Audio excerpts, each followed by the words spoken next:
Assalamualaikum warahmatullahi wabarakatuh. Berjumpa kembali bersama Mimin di Pawon Misteri Official.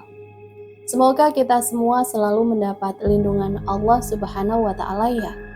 Diberikan nikmat sehatul afiat serta dimudahkan segala urusannya. Amin ya robbal alamin. Kesempatan kali ini Mimin akan membagikan satu cerita misteri. Seperti apa ceritanya? Mari kita mulai.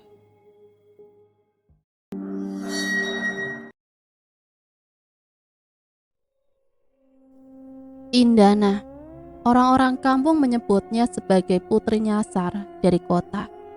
Padahal seumur hidupnya, Indana tumbuh besar di desa ini. Di antara sawah, jalan, dan juga tiang listrik yang cuma menyala setengah malam. Usianya baru 23 tahun. Tapi kalau orang melihat penampilannya, saat keluar malam dengan celana jeans ketat, crop top yang menempel di tubuh, dan juga rambut panjang yang dikeriting ala selegram, mereka pasti akan bilang, ini sih pasti orang kota yang nyasar ke dusun. Indana tinggal berdua dengan ibunya, Bu Isa, seorang perempuan tua yang disegani dan juga dihormati. Ia adalah ketua pengajian ibu-ibu setiap malam Jumat di musola kecil belakang pos ronda. Dari mulut Bu Isa setiap keluar kata-kata yang menyejukkan, dalil-dalil tentang aurat, akhlak perempuan, dan juga larangan bergaul bebas. Tapi ironisnya, setiap pulang dari pengajian, perempuan itu harus melihat anak perempuannya sendiri duduk di teras rumah dengan make up belum dibersihkan, dan juga bau parfum yang wanginya sangat menyengat. Indana, tutup auratmu nak. Ibu malu loh kalau kamu begitu terus. Suara Bu Isa pelan suatu sore. Saat itu Indana pulang dalam keadaan mata sembab. Entah karena menangis atau karena alkohol yang belum hilang efeknya. Indana menjawab tanpa menoleh saat itu. Ia pun hanya memoles ulang lipstiknya di depan kaca kecil, di tempatnya di depan meja ruang tamu. Berisik banget sih, Bu. Ibu yang malu atau ibu takut karena orang kampung ngomongin ibu, hah? Ya keduanya nak, kamu gak lihat apa? Orang di desa kita ini semuanya alim. Kamu kok malah penampilannya gini sih? Di rumah itu juga ada satu anak lelaki remaja, kelas 2 SMP, namanya Rifki. Dia bukan adik kandung Indana, tapi sejak kecil ia sudah dirawat oleh Bu Isa. Karena ayahnya, adik dari almarhum suami Bu Isa, meninggal dalam kecelakaan. Ibunya kabur ke Batam dengan lelaki lain. Jadi sejak umur 3 tahun, Rifki sudah diasuh oleh Bu Isa, tinggal bersama Indana. Makan dari piring yang sama dan sekarang jadi satu-satunya laki-laki di rumah itu. Walaupun masih dibilang anak-anak, Rifki ini adalah seorang pendiam. Sering terlihat membersihkan musola, menyapu halaman, atau duduk membaca komik sambil menunggu nasi matang. Tapi dia juga sering terlihat memperhatikan kakaknya, Indana, diam-diam. Mata polosnya kadang mengikuti gerak tubuh kakak angkatnya itu saat sedang mengganti baju atau sekedar berjalan ke kamar mandi dengan handuk tergantung di leher. Ada sesuatu yang tumbuh di hati Rifki yang belum dia mengerti sepenuhnya. Indana bukanlah perempuan bodoh, dia lulusan SMK jurusan tata kecantikan. Dan sebenarnya ia ini bisa bekerja di salon, di kota kalau mau. Tapi dia memilih untuk tetap tinggal di desa. Katanya biar bisa menemani ibunya. Nyatanya ketika malam-malamnya lebih banyak dihabiskan di luar rumah, menumpang motor-motor teman lelakinya. Beberapa di antaranya anak sales rokok, ada juga yang sopir travel, dan juga 1-2 lelaki bertato yang punya bengkel kecil di pasar. Kadang Indana pulang tengah malam, kadang juga subuh, kadang tidak pulang sama sekali.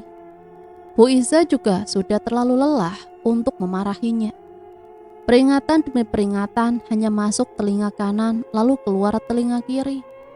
Bahkan pernah sekali Bu Isa mendatangi tongkrongan anak-anak muda itu, tepatnya di pinggiran lapangan, hanya untuk melihat Indana yang sedang merokok sambil duduk di boncengan motor seorang pria. Ibu nggak capek ya ngaji tiap malam, tapi anak perempuannya sendiri nggak bisa dijaga. Waduh, kalau saya sih malunya bukan main, Bu, kata salah satu ibu-ibu di pengajian. Bu Isa hanya menunduk. Dia tahu dalam setiap doa pengajian itu pasti terselip satu nama yang diam-diam disebut oleh semua bibir ibu-ibu itu, yaitu Indana. Entah itu sebagai permintaan agar bertobat atau sebagai contoh buruk yang tidak boleh ditiru anak-anak mereka. Meskipun begitu, Indana tetap punya sisi lembut. Dia yang selalu memijit kaki ibunya tiap malam. Meski habis pulang dari luar, dia juga kadang memandikan Ibu Isa saat ibunya sedang sakit dulu.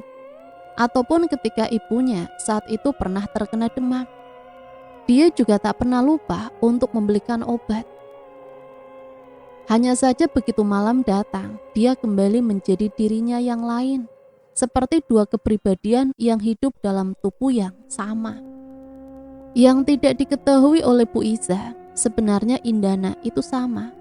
Tapi ia memang bekerja sebagai wanita penghibur ketika di malam hari. Indana, kamu itu gak takut toh? Orang loh bilang kamu suka main sama anak-anak kota, suka mabuk, suka maksiat, suka main sama laki-laki. Emang kamu gak takut dengan omongan-omongan itu? Tanya tetangga sebelah, Pak Darsan. Pada suatu pagi saat Pak Darsan ini di depan rumahnya, ketika melihat Indana sedang menyapu halaman depan. Indana hanya tersenyum sambil mengangkat alis. Takut? Takut apa Pak Darsan? Wong saya yang jalanin hidup kok harus takut sih Pak? Lebih baik Bapak diam aja lah.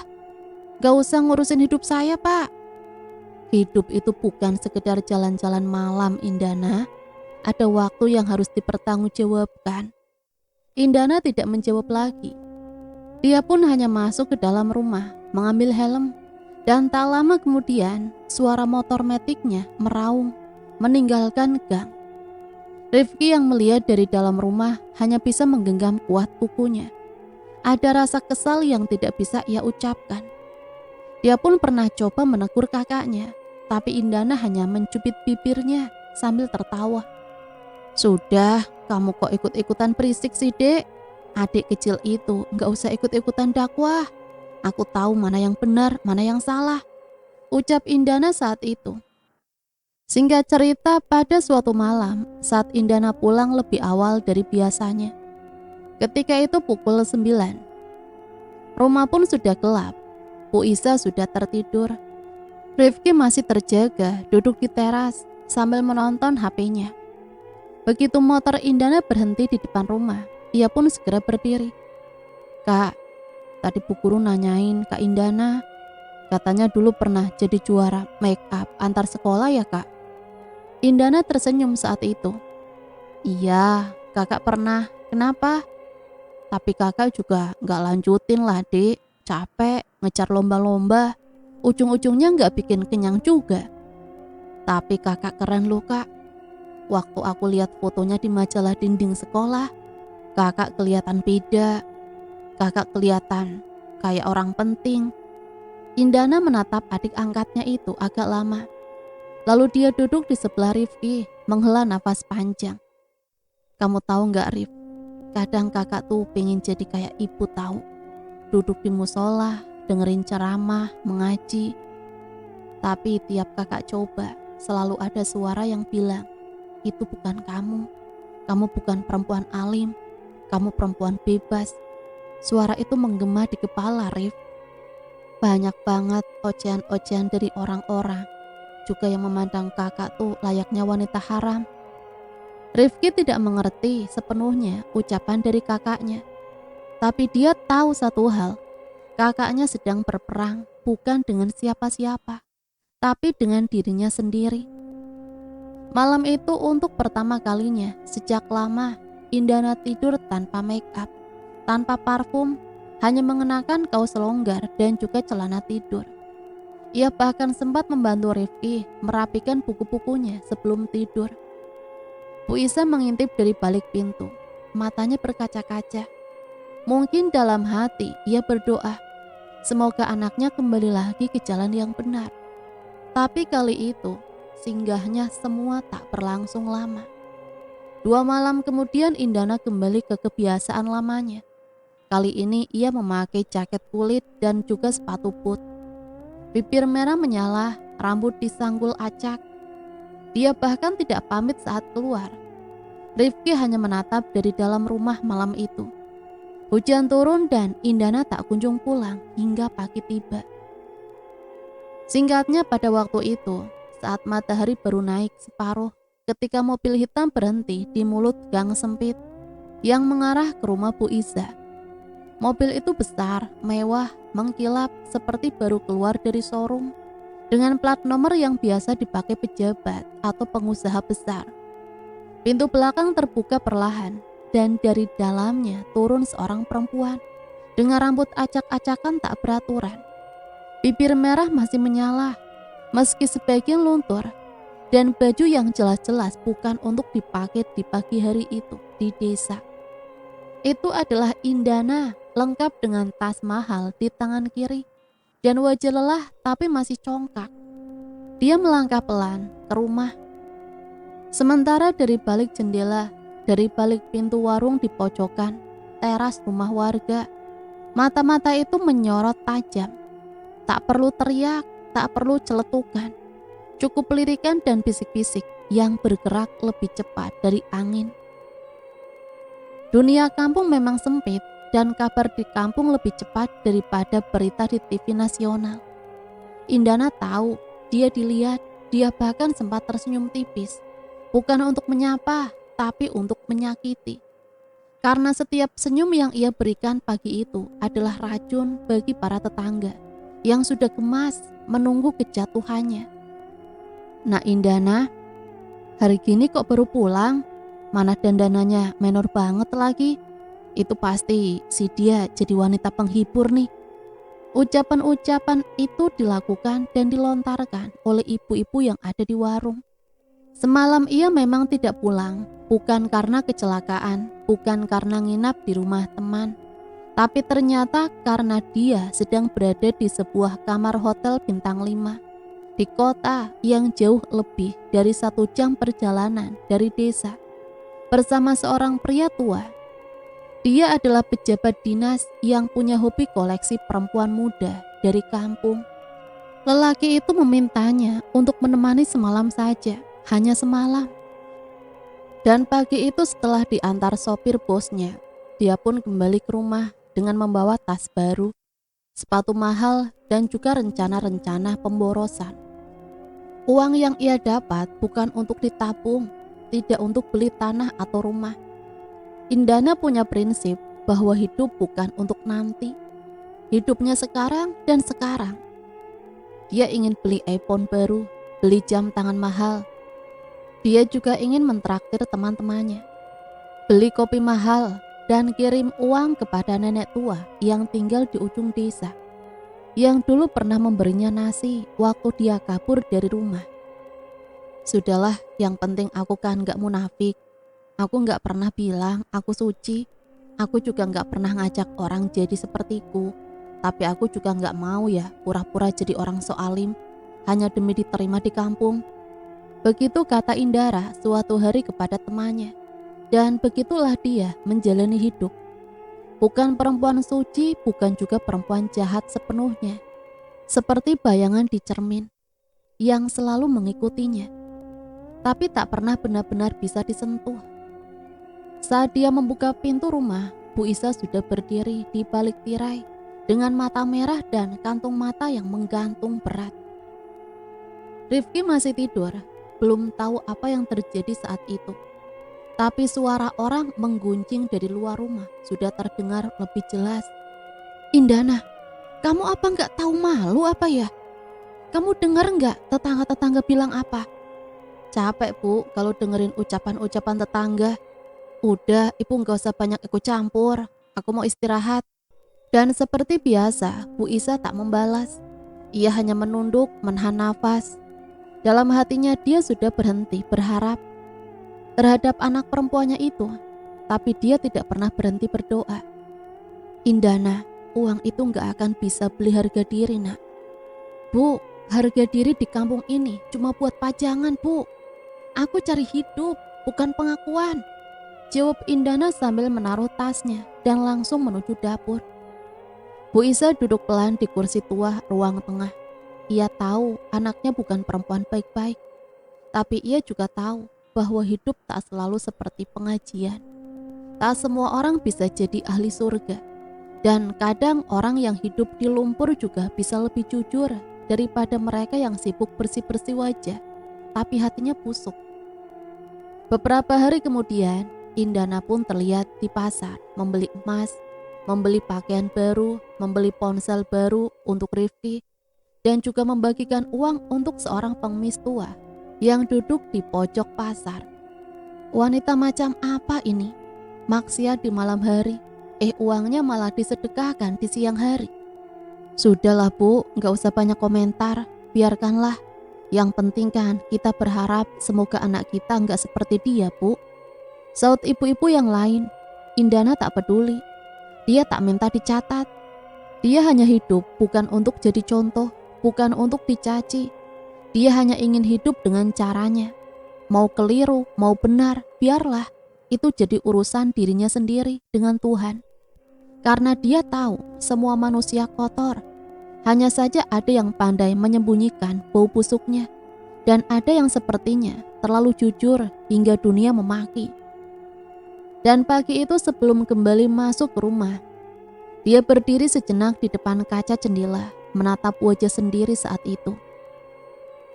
Aku tahu aku kotor, tapi ini aku dan aku. Aku gak mau kelihatan sok suci di depan ibu-ibu, orang-orang. Aku mau jadi diriku sendiri, apa adanya.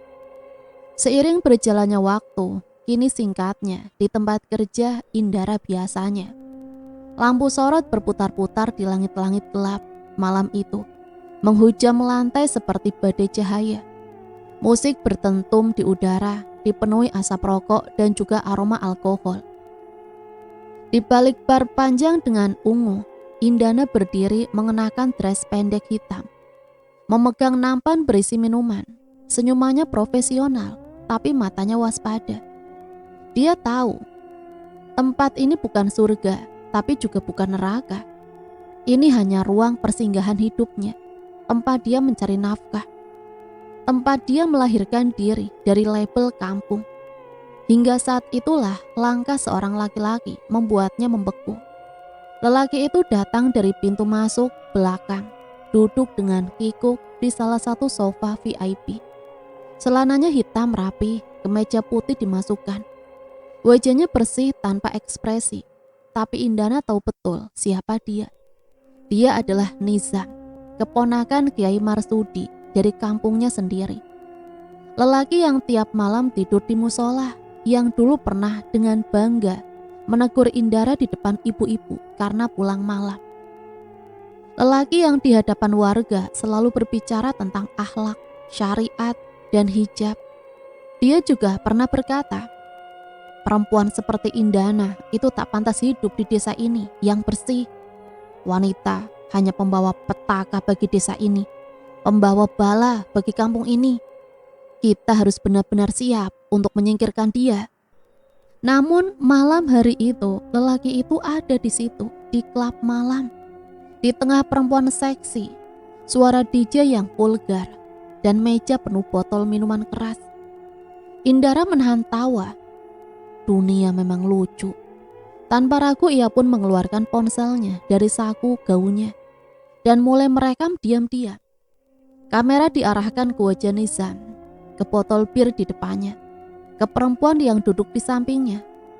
Dan pastinya videonya jelas. Wajah, suara, bahkan tulisan label bir terlihat dengan sempurna. Tapi detik berikutnya pandangan mereka bertemu. Nizam menegang, wajahnya melebar. Wajahnya pucat seperti terendam air es. Dan seketika saat itu dia pun berdiri menghampiri Indara dengan langkah cepat. "Indara, apa yang kamu lakukan? Cepat hapus video itu, cepat!" bisiknya dengan suara gemetar. Indara menyeringai, "Mas Nizam, Mas Nizam, Ustadz muda kampung kita. Aduh, gak nyangka ya kita bisa bertemu di tempat maksiat beginian. Yang katanya harga diri itu harus dijaga. Yang katanya aku wanita haram. Tahu-taunya dia malah di sini. Aduh. Indara, tolong ya. Aku mohon hapus videonya, cepat. Aku mohon Indara. Kalau orang kampung tahu, aku bisa habis. Kalau enggak kenapa Mas emangnya? Cepat hapus Indara." Indara melipat tangan di depan dada. "Dulu kamu hina aku Mas, bilang aku perempuan murahan. Sekarang kamu di tempatku kerja, sama-sama murahan dong." Nisa mencoba merebut tas Indara, tapi Indara dengan cepat menghindar dan memanggil security saat itu. Lelaki itu pun langsung kabur, tertunduk malu dan terbirit-birit meninggalkan tempat itu. Indara mengira semuanya akan selesai di situ. Bahkan ketakutan Nizam akan cukup untuk membuatnya menjauh. Tapi dia salah besar. 2 malam kemudian, seorang lelaki muda bertato, wajah asing dan berbadan kekar, datang ke klub dan langsung memboking Indara dengan harga 2 kali lipat dari biasanya. Lelaki itu sopan, manis, dan terlalu banyak senyum. Indara sempat curiga, tapi uangnya besar, banyak. Dan malam itu mereka pun akhirnya menghabiskan waktu di hotel pinggiran kota. Namun tak seperti biasanya, lelaki itu merekam diam-diam saat mereka sedang bercumbu. Lalu keesokan harinya Indara dibiarkan sendiri di kamar hotel. Sedangkan video itu entah sudah dikirim kemana. Seminggu kemudian Indara menerima tawaran dari orang yang sama. Tapi kali ini bukan untuk kencan biasa. Lelaki itu mengajaknya pulang kampung. Katanya ada acara, ada pesta keluarga, dan Indara diminta untuk ikut.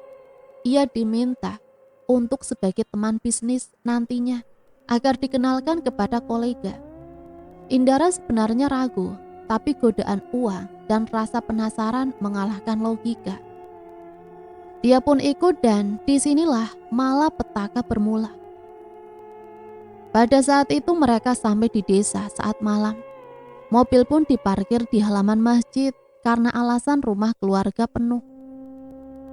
Katanya hanya sebentar, hanya menunggu jemputan berikutnya. Tapi yang terjadi pada saat itu, lelaki itu mulai mencumbunya lagi di dalam mobil. Dan sebelum Indara sempat menyadari ada yang janggal, terdengar suara keributan dari luar mobil. Warga sudah berkumpul. Seseorang mengetuk keras jendela mobil. Senter diarahkan langsung ke wajah Indara. "Wah, itu Indara tuh, di dalam mobil sama laki-laki. Cepat, ngapain dia? Kok bisa-bisanya ya di depan masjid malah diam-diam begitu?" Pintu mobil pun dibuka paksa. Rambut Indara ditarik. Lelaki tadi sudah kabur entah kemana. Dan warga langsung menghakimi tanpa ampun. Beberapa menarik bajunya, sebagian menampar pipinya, yang lain melemparkan sandal dan juga batu kecil sebagai bentuk hukuman yang telah dilakukan karena telah mengotori rumah itu. "Dasar perempuan jalang, sialan kamu ya, nodain desa kami, melakukan hal tak senonoh di depan masjid. Dasar wanita gak punya otak, wanita sundel sepertimu. Pantasnya itu kamu setan, bukan manusia." Hinaan terus datang pada saat itu. Indara mencoba menjelaskan, menangis memohon, tapi tidak ada yang mau mendengarkan. Bahkan Nizam datang dan berdiri paling depan dengan tatapan penuh benci dan juga suara lantang. Memimpin massa. "Dia memang begitu dari dulu, Pak. Lihat sekarang, dia malah bawa laki-laki dan berzinah di depan tempat ibadah. Perempuan ini tidak pantas hidup di antara kita." Indara menangis keras, tak bisa lagi berkata-kata. Warga pun menggiringnya ke balai desa seperti menggiring penjahat. Pada pagi itu Bu Iza mendengar kabar anaknya digerebek. Rifki pun menangis tak berhenti, tak percaya. Kakaknya diperlakukan seperti binatang. Pada saat itu, dan semua hanya bermula dari satu lelaki yang takut rahasianya terbongkar. Pada malam harinya, video Indara di mobil tersebar, disusul dengan foto-foto lain. Tak ada yang bertanya siapa yang menyebarkan. Tak ada yang peduli dari mana semua dimulai. Yang penting Indara bersalah dan dia harus menerima semua konsekuensinya. Hari itu pun tubuhnya lebam, mentalnya remuk, harga dirinya dihancurkan di hadapan orang-orang yang bahkan tidak mengenalnya sepenuhnya. Dan Nizam, dia tetap berdiri di mimbar musola seminggu kemudian berceramah soal kehormatan perempuan, tentang akhlak, tentang perempuan jalang yang merusak tekanan kampung. Tidak ada yang tahu siapa sebenarnya dalang dari semua ini. Tapi Indara tahu, dan saat dia duduk di ruang sepi, sendirian, luka belum kering, matanya memandang ke langit malam. Ia berbisik, kalian bisa hancurkan tubuhku, tapi tidak bisa hancurkan ingatanku. Karena suatu hari nanti, ingatan itu akan bicara. Dan belum tentu semua orang siap untuk mendengarnya. Setelah kejadian itu, udara pagi itu terasa dingin, menusuk tulang. Langit tanpa kelabu dan suara ayam pun enggan berkokok. Di dalam kamar kontrakan kecil yang jauh dari pusat desa, tubuh Indara kini sudah tergeletak lemah. Matanya kosong menatap langit-langit, nafasnya pecah dan pendek-pendek. Sesekali ia mengeliat memegangi bagian bawah perutnya yang nyeri hebat. Di bagian pinggang lebam, masih membekas, hasil tendangan keras yang ia terima saat amukan massa kemarin meledak tanpa kendali.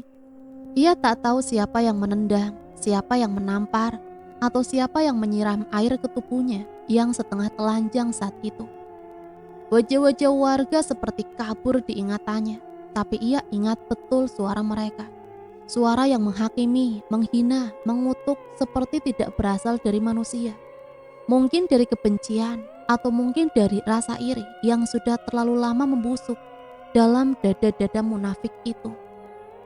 Tubuh Indara kurus kering, pipi tirus, mata cekung, kulit pucat. Tak ada lagi yang tersisa dari gadis cantik itu. Seksi, penuh percaya diri yang dulu kerap disorot sinar malam. Gaun-gaun ketatnya pun kini tergantung kotor di dinding tak tersentuh. Kali ini masuklah seorang perempuan berambut panjang, diikat ke belakang. Namanya Rasti, sahabat Indara sejak duduk di bangku SMK. Rastilah satu-satunya orang yang masih datang, masih mau duduk di samping ranjang, dan masih mau memegang tangan Indara tanpa jijik. Melihat Indara semakin lemah, Rasti menahan air mata. Indara, kamu gak bisa terus kayak gini. Ini udah seminggu lebih loh, kamu makin kurus. Ayo kita ke rumah sakit. Indara menggeleng pelan, suaranya hampir tak terdengar, seperti kumaman dari liang sunyi. Gak usah, percuma. Kalau Tuhan masih sayang, Dia pasti kasih aku waktu. Tapi kalau enggak, ya biarkan aja aku mati, biar mereka puas. Rasti menggenggam tangan sahabatnya itu erat-erat. Kamu gak boleh ngomong gitu, kamu harus sembuh. Kamu harus kuat, kamu harus balas Indara. Mata Indara berkaca-kaca, ia mengangguk pelan. Lalu dengan tangan gemetar ia pun mengambil ponselnya yang sudah retak layarnya. Dibukanya galeri lalu ditunjukkannya sebuah video pada Rasti. Video yang ia rekam sendiri malam itu di klub. Saat Nizam duduk santai di sofa VIP dengan sebotol bir dan perempuan seksi memeluk pundaknya. Ini Ras, video ini. Kalau aku mati kamu sebarkan ya. Kirim ke semua orang di kampung, di grup RT, grup pengajian, musola semuanya. Biar tahu siapa yang sebenarnya paling najis. Dan tolong, aku gak bisa ngelawan mereka. Tapi aku juga gak mau mati dalam fitnah. Setidaknya biar mereka tahu aku bukan satu-satunya yang kotor. Rasti mengangguk saat itu. Ia mengangguk sambil menangis. Ia pun menyalin video itu ke ponselnya sendiri, menyimpannya dengan kode nama yang hanya dia tahu. Lalu dia peluk tubuh Indara yang menggigil. Hari demi hari berlalu, Indara tak kunjung membaik. Ia semakin lemah setiap bangun pagi. Tubuhnya seperti ditusuk dari dalam. Perutnya sering berdarah, entah akibat luka dalam atau efek pukulan keras dulu. Tapi ia tak pernah mau berobat. Ia menolak rumah sakit. Bahkan Bu Isa pun belum tahu kalau anaknya tinggal di kontrakan kecil. Semenjak kejadian penghakiman itu, Indara pergi dan tak pernah kembali. Dan Bu Isa entah karena takut, malu atau pasrah, dia tidak pernah mencarinya. Orang kampung mengira Indara sudah pergi ke kota.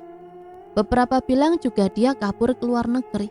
Ada juga yang percaya bahwa dia jadi pelacur jalanan di pelabuhan. Tak ada yang tahu bahwa dia hanya bersembunyi 2 desa dari tempat mereka sendiri. Menunggu azal atau keadilan, mana yang datang lebih dulu. Kini setiap malam Rasti datang membawa makanan, tapi Indara hanya makan sedikit. Paling banyak 1 sendok nasi ataupun seteguk air. Sisanya hanya tidur dan terbangun dengan peluh dingin di kening dan tubuh yang gemetar. Dalam mimpinya ia terus dihantui suara-suara orang yang mencaci. Wajah Nizam yang selalu muncul dan tersenyum licik dengan gamis putih dan juga sorbannya. Mengangkat tangan seolah sedang ceramah, padahal tangannya penuh darah. Suatu sore saat Rasti kembali datang dan melihat Indara duduk di lantai kamar, bersandar di tembok dengan mata terbuka, tapi tubuhnya lemas. Bibirnya pecah-pecah dan bajunya longgar kebesaran. "Rasti, aku mau mandi dulu ya, pengen mandi." Rasti membantu mengangkat tubuh sahabatnya, menuntunnya ke kamar mandi, memandikannya dengan perlahan, seperti ibu memandikan anak. Dan saat ia menyeka perutnya, ia melihat luka ungu hitam yang semakin besar. Luka yang dulunya hanya lebam, kini menganga seperti robek dari dalam. "Ini bernanah Indara, kamu harus ke dokter. Ini udah parah banget loh." Tapi Indara hanya menatapnya sambil tersenyum tipis.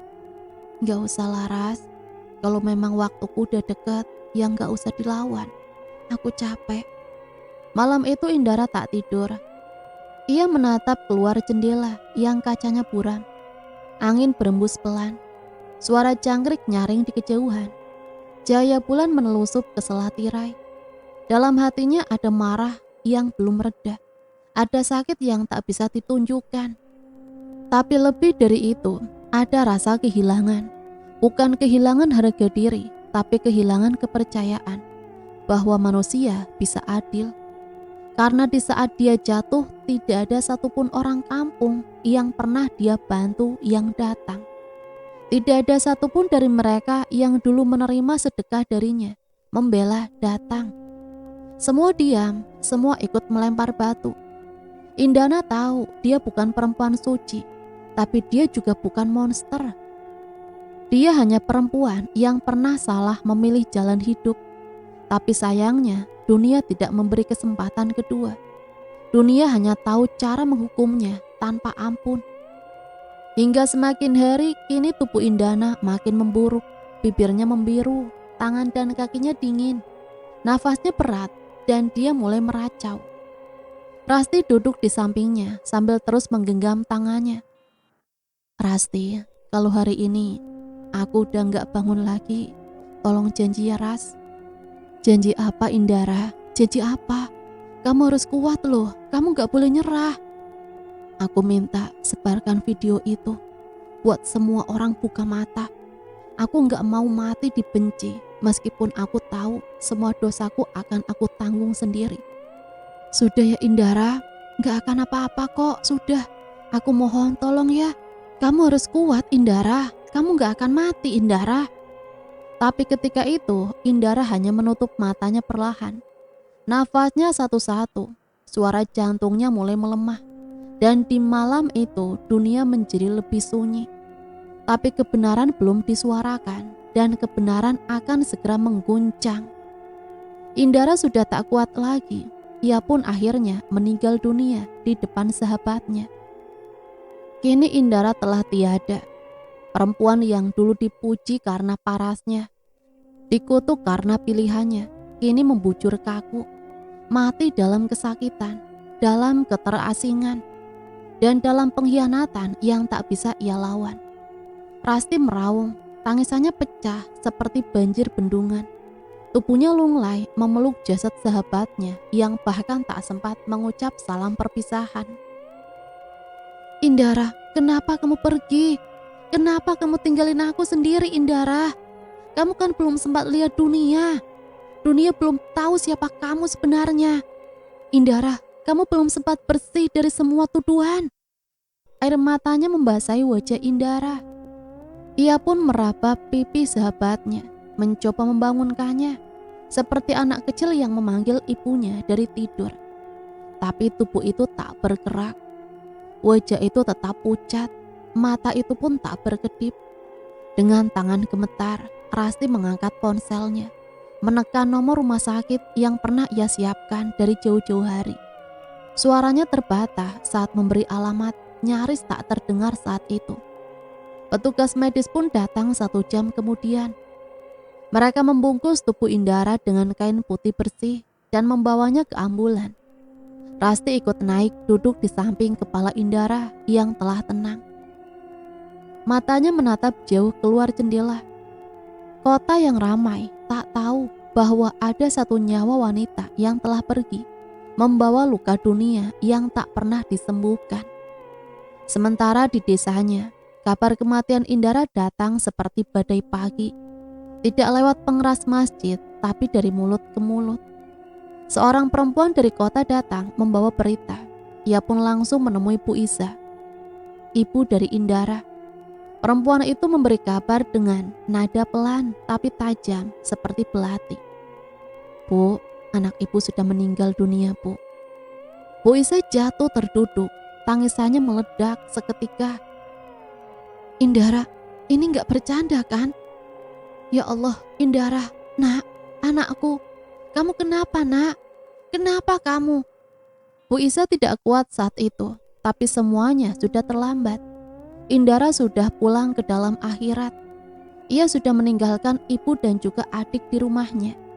Sementara Rifki yang mendengar itu dari balik pintu, ia pun langsung keluar dan menangis dengan keras. Bocah laki-laki yang selama ini hanya diam, akhirnya pecah. Ia memeluk tubuh ibunya dengan erat. Dan untuk pertama kali Rifki mengucap, Bu, aku kangen Kak Indara, Bu. Aku belum minta maaf. Aku juga belum bilang aku sayang, Bu. Jenazah Indara dibawa pulang ke rumah saat itu. Tidak ada sirene, tidak ada orang ramai. Hanya tubuh kecil dibungkus kafan. Di antar mobil ambulan sederhana dengan 2 sahabat dari kota dan juga 1 supir. Di depan rumah tetangga-tetangga hanya berdiri. Ada yang menangis, ada juga yang menunduk malu. Ada yang hanya diam menonton karena ia sudah tak mau berurusan dengan Indara. Wanita yang sudah dicap sebagai wanita malam atau pelacur. Singkatnya pada waktu pemakaman pun berlangsung sepi. Tidak ada ucapan, tidak ada zikir ramai atau doa-doa. Hanya doa pendek dari Bu Iza dan beberapa orang yang pernah merasa disentuh kebaikan oleh Indara. Meski tak pernah mereka akui sebelumnya. Di sisi lain kampung, Nizam duduk santai di serambi rumahnya. Wajahnya terlihat tenang, bahkan sedikit tersenyum. Di depannya segelas kopi panas dan 2 batang rokok tersusun rapi. Syukurlah, gumamnya dengan pelan. Ia tahu betul bahwa kematian Indara adalah jalan pintas yang sempurna. Tak perlu lagi takut video itu disebar. Tak perlu lagi cemas rahasia terungkap. Semua sudah selesai. Yang tahu rahasianya sudah dikubur. Apalagi ia sudah memastikan semua dengan detail. Lelaki yang menendang perut Indara pada waktu itu bukanlah warga biasa di situ, tapi teman bayaran yang diam-diam mengincar momen untuk menyakiti Indara. Sekali tendang, urusan jadi beres. Mudah begitu mereka sepakat sebelumnya. Dan kini dengan jasad Indara yang sudah dikuburkan, tidak ada yang tahu tidak ada yang bisa membongkar. Di sisi lain Nizam tak tahu satu hal, video perbuatan jahatnya itu belum hilang dan Rasti belum menyerah. Sore itu setelah pemakaman selesai dan juga warga pulang, Rasti duduk sendirian di ruang tamu ruang Puisa. Tangannya masih memegang ponsel. Video itu masih ada, tapi ia belum siap menekan tombol kirim. Ia masih berduka, terlalu sedih, terlalu kehilangan sahabat terbaiknya. Teman-temannya dari klub malam pun datang menemuinya. Ada yang membawa makanan, ada yang datang duduk dia menemani. Hingga salah satu dari mereka, Wina, memberinya segelas air putih agar lebih tenang. Ini minum dulu Ras, kamu butuh istirahat. Nanti kalau kamu kuat, baru lakukan apa yang harus kamu lakukan. Rasti mengangguk pelan, menatap langit-langit rumah tempat Indara tumbuh. Terbayang dalam benaknya masa-masa mereka tertawa bersama, berbagi cerita-cerita cinta, berbagi luka dan saling menguatkan saat dunia menghina mereka.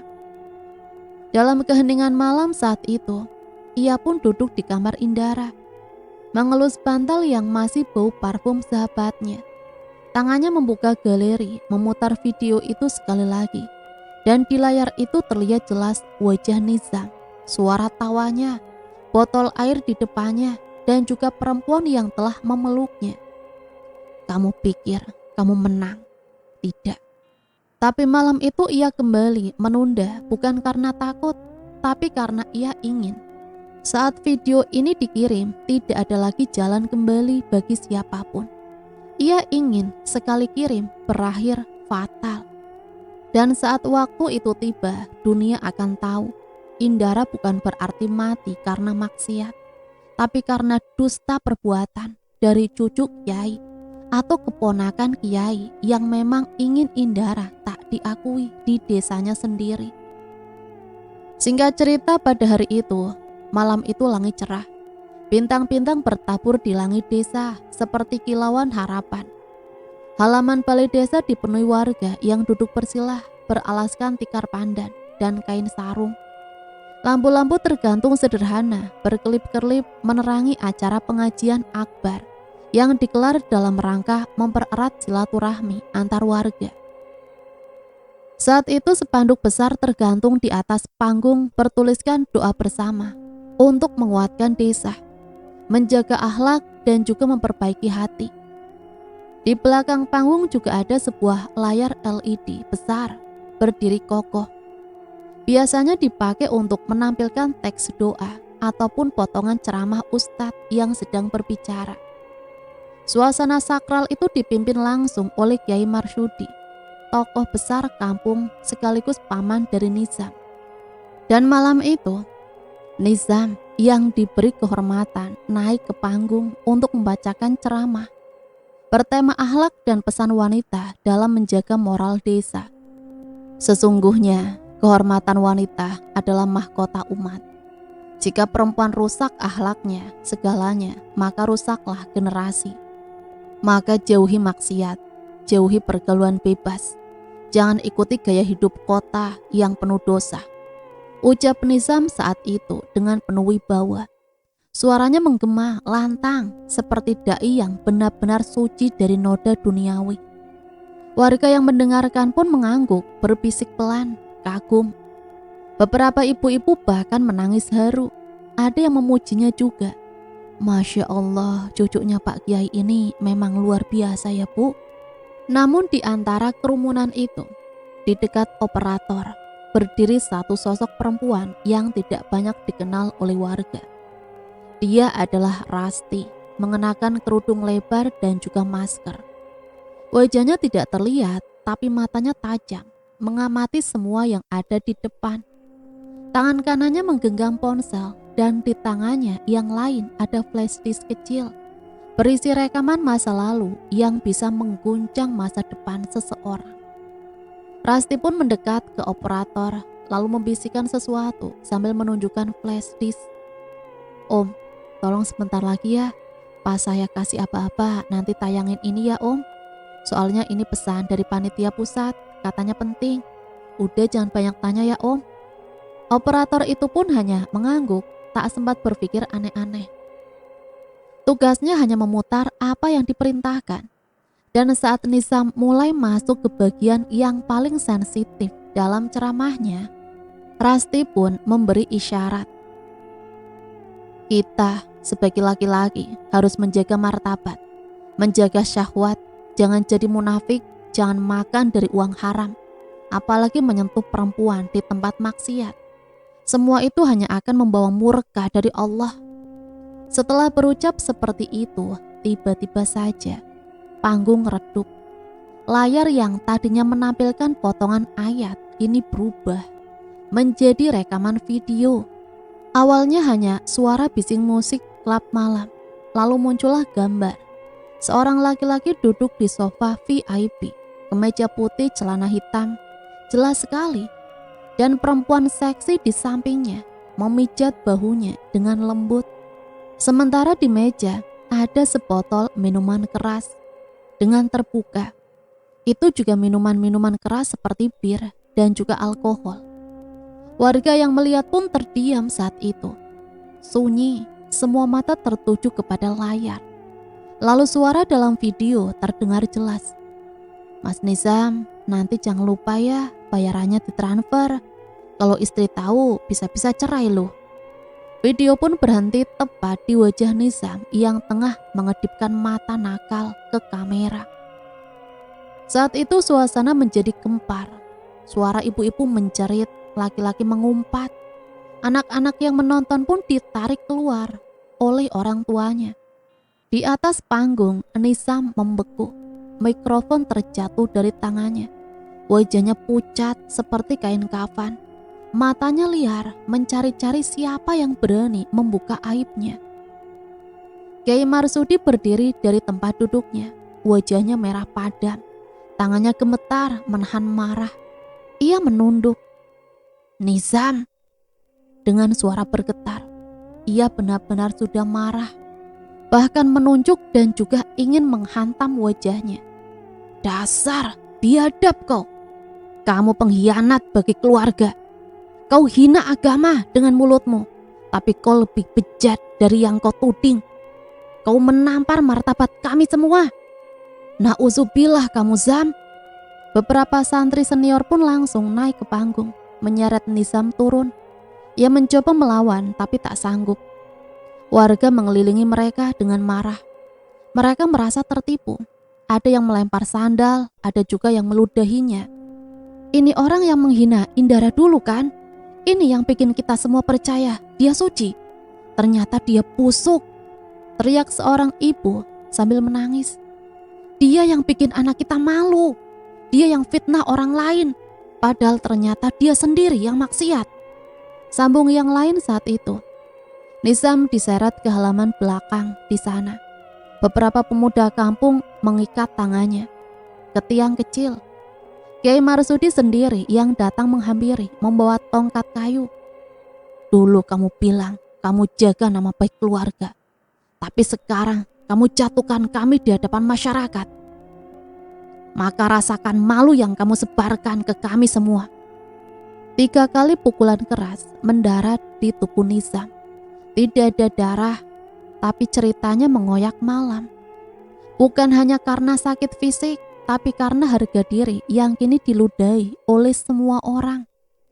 Rasti menonton dari kejauhan, hatinya tidak senang melihat kekerasan. Tapi ia tahu ini bukanlah pembalasan, ini adalah ungkapan. Ini adalah wajah keadilan yang lama tak muncul di desa itu. Indana sudah mati karena fitnah, dan malam ini kebenaran akhirnya lahir meski terlambat. Acara pengajian pun bubar dalam kegemparan. Tapi sebelum semuanya selesai, Rasti naik ke panggung saat itu. Ia melepas masker, membuka kerudung. Warga yang mengenalnya langsung terkejut. Rasti? Iya, saya Rasti, teman dekat almarhumah Indara. Video itu dari saya. Saya janji ke sahabat saya, kalau dia mati karena air palsu yang dibuat orang yang pura-pura suci, maka saya akan bicara. Ia memandangi wajah-wajah di hadapannya. Beberapa menunduk malu saat itu. Indara memang bukan perempuan suci. Indara memang bukan perempuan sempurna, tapi dia tidak munafik. Dia tidak pernah berpura-pura menjadi baik hanya untuk menutupi dosa. Dia tidak seperti yang berdiri di sini, yang berceramah, tapi di malam hari ini lebih hina dari yang dia hina. Malam ini kebenaran bicara. Semoga Tuhan memaafkan kita semua. Setelah itu Rasti turun berjalan pelan di antara warga yang masih terpaku. Malam itu hujan turun rintik, seolah langit pun menunduk, menyampaikan duka dan juga permohonan maaf untuk Indara yang sudah pergi lebih dulu. Dan di hati Rasti hanya satu doa yang ia bisikan. Akhirnya mereka tahu siapa kamu sebenarnya, Indara, dan siapa yang sebenarnya iblis bersorban di kampung ini. Beberapa hari setelah pengajian yang memalukan itu, nama Nisa menjadi buah bibir bukan hanya di desanya, tapi juga menyebar luas ke berbagai penjuru. Video ceramahnya yang terputus oleh tampilan dirinya di klub malam menyebar cepat di media sosial. Warga yang tadinya bangga menyebutnya Ustadz Teladan, kini membakar foto-foto kegiatan dakwah yang pernah dia isi. Beberapa remaja bahkan membuat video parodi tentang Ustadz munafik yang akhirnya terungkap. Nama Nizam tak hanya memalukan keluarga, tapi juga menjatuhkan martabat desanya yang dikenal sebagai kampung religius. Namun puncak dari kegemparan itu datang ketika rumah sakit kini secara resmi merilis hasil forensik dari kematian Indara. Salah satu dokter yang ikut dalam proses otopsi menjelaskan kepada aparat bahwa ada bukti fisik yang menguatkan dugaan penganiayaan hebat. Terdapat bekas seluka tumpul pada bagian perut bagian bawah, serta pendarahan dalam yang tidak bisa sembuh karena tidak ditangani sejak awal. Dan saat dokter menyebut bahwa luka itu adalah hasil pukulan atau tendangan keras, polisi pun mulai menelusuri kemungkinan adanya unsur pidana. Rasti yang sejak awal menyimpan rekaman dan juga mengumpulkan informasi tambahan, menyerahkan satu rekaman percakapan Indara menjelang kematiannya. Dalam rekaman itu terdengar suara lemah Indara yang mengatakan, "Jadi aku ditendang, Ras. Laki-laki itu temannya Nizam. Aku tahu mereka pasti sengaja." Dengan bukti itu, penyelidikan pun resmi dimulai lagi. Tak butuh waktu lama, polisi pun menjemput Nizam dari rumahnya. Ia sudah tidak sempat kabur karena terlalu banyak orang yang mengawasinya. Ia pun diangkut dengan mobil patroli di tengah amukan warga yang dingin menghakimi di tempat. Beberapa pemuda bahkan mencoba menyerangnya saat dibawa keluar rumah. Untungnya saat itu polisi segera melerai, walaupun Nizam tetap sempat terkena beberapa pukulan di jalan. Setelah ditahan dan diinterogasi, akhirnya kebenaran pun terbongkar. Nizam mengaku telah menyuruh 2 orang bayaran untuk memberi pelajaran pada Indara. Dengan iming-iming uang, mereka diminta menendang dan membuat Indara trauma agar tidak sempat menyebarkan video itu. Tapi serangan itu lebih parah dari yang direncanakan, dan tak ada yang tahu bahwa akibat luka itu Indara akan mengalami pendarahan yang akhirnya merenggut nyawanya. Warga pun murka. Mereka tidak kecewa, tapi benar-benar marah karena Nizam tak hanya berdusta, tapi telah menjadi dalang kematian seorang perempuan yang dulu mereka hina tanpa tahu kebenarannya. Dan kini, saat semuanya terbuka, hanya rasa malu dan penyesalan yang tersisa. Bu Isa, ibunya Indara, hanya bisa duduk diam saat polisi datang membawa berkas dan meminta izin untuk membongkar makam Indara guna keperluan pembuktian tambahan. Di ruang tamu saat itu, di rumah kecilnya, ia menangis sepanjang malam, memeluk foto anaknya yang dulu ia bentak, ia maki, tapi tetap disayang sepenuh hati. Air matanya tak berhenti menetes, seolah seluruh dunia menumpahkan dosa ke pundaknya. "Maafkan ibu, nak, ibu terlambat percaya sama kamu." Sementara itu, di tahanan, Nizam pun mulai menerima kenyataan pahit. Para narapidana yang mendengar kasusnya pun langsung mencibir.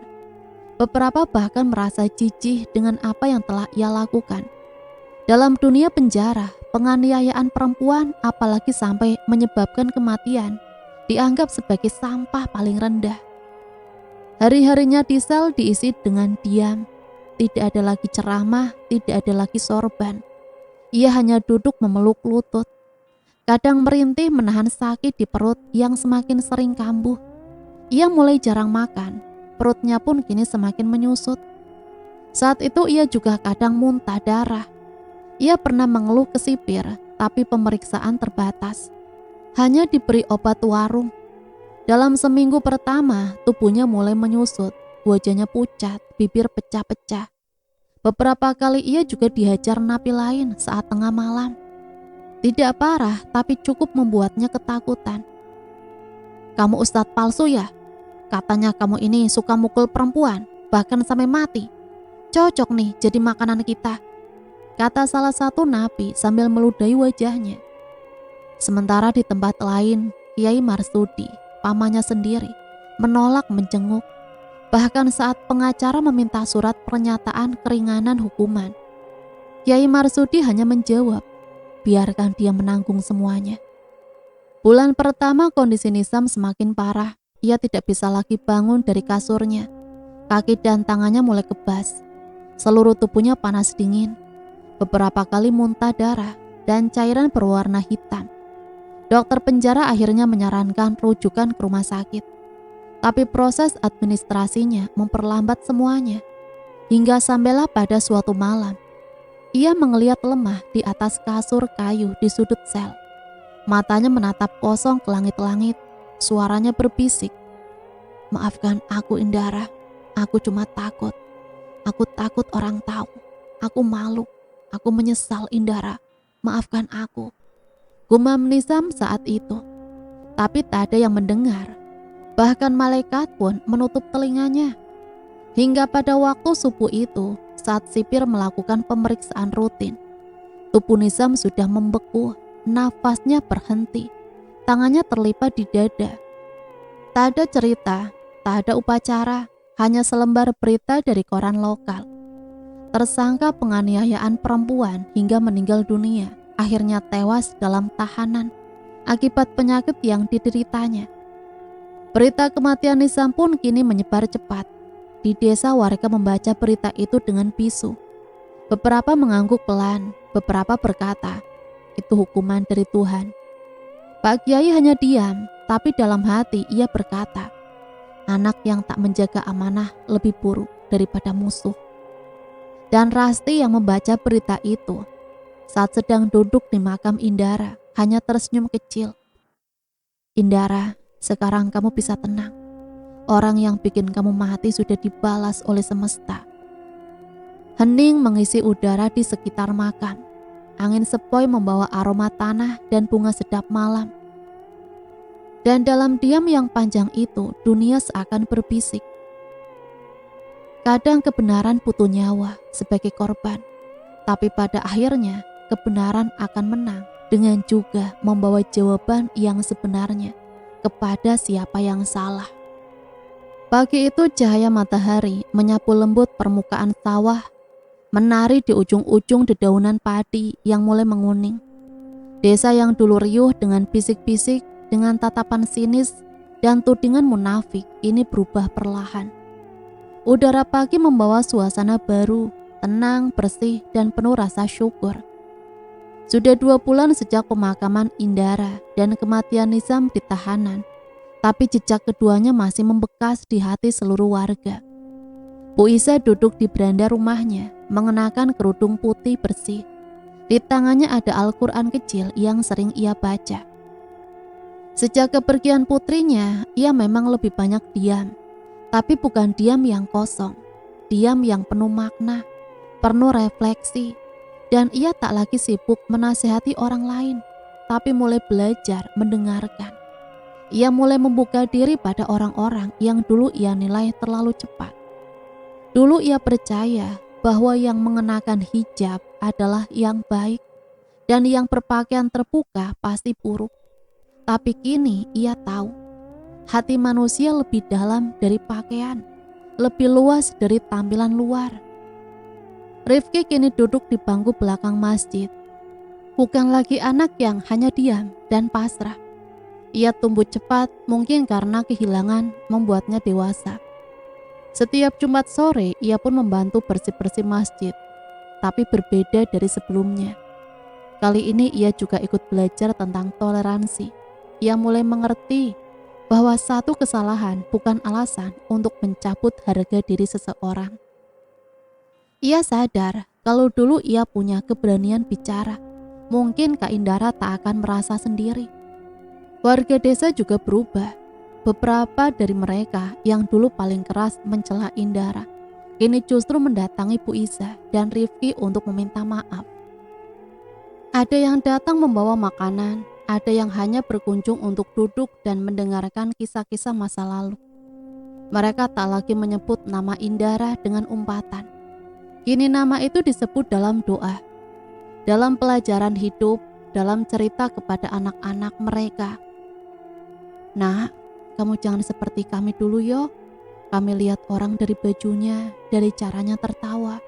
Padahal kami lupa yang lebih penting itu isi hatinya, bukan tampilan luarnya, kata seorang bapak kepada anaknya.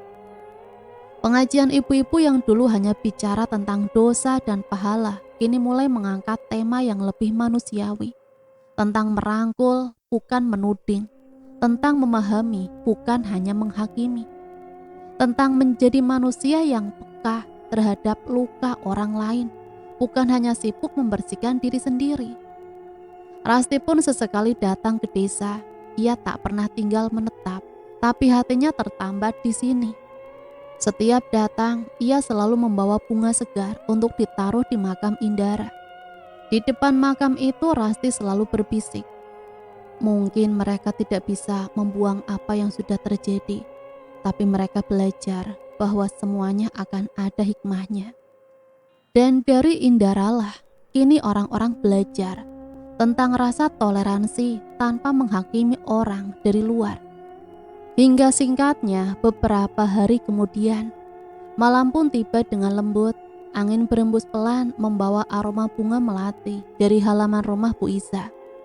Ia menutup Al-Qur'annya, berdiri lalu menatap langit, bibirnya tersenyum. Saat itu ia seperti melihat bayangan dari Indara di atas langit. Ia tersenyum, senyum yang sangat ramah, senyum dengan penuh arti. Nak, tenanglah di sana ya nak, maafkan ibu, maafkan ibu. Karena dulu terlalu buta melihat luka yang kamu tanggung sendirian. Bayangan itu hanya tersenyum sambil melambaikan tangan. Tanda bahwa ia sudah merasakan kedamaian di sana. Dan di dalam rumah itu, Rifki sudah tertidur dengan damai. Di samping tempat tidurnya, sebuah foto kecil tertempel di dinding. Foto dirinya bersama Indara, tersenyum di teras rumah sebelum semua berubah. Kini akhirnya desa itu belajar sesuatu yang sangat penting, bahwa manusia tidak perlu menjadi sempurna untuk diterima, bahwa luka orang lain bukan alasan untuk membenci, tapi untuk mengerti, dan bahwa terkadang yang paling bersinar adalah mereka yang paling sering disalah pahami. Dan cerita pun selesai sampai di sini. Semoga dari kisah ini kita semua bisa mengambil hikmah dan pelajaran ya. Banyak sekali hikmah dari cerita ini. Sampai di sini Mimin pamit undur diri, mohon maaf apabila banyak salah kata. Sampai berjumpa kembali di cerita-cerita misteri selanjutnya. Matur nuwun, wassalamualaikum warahmatullahi wabarakatuh.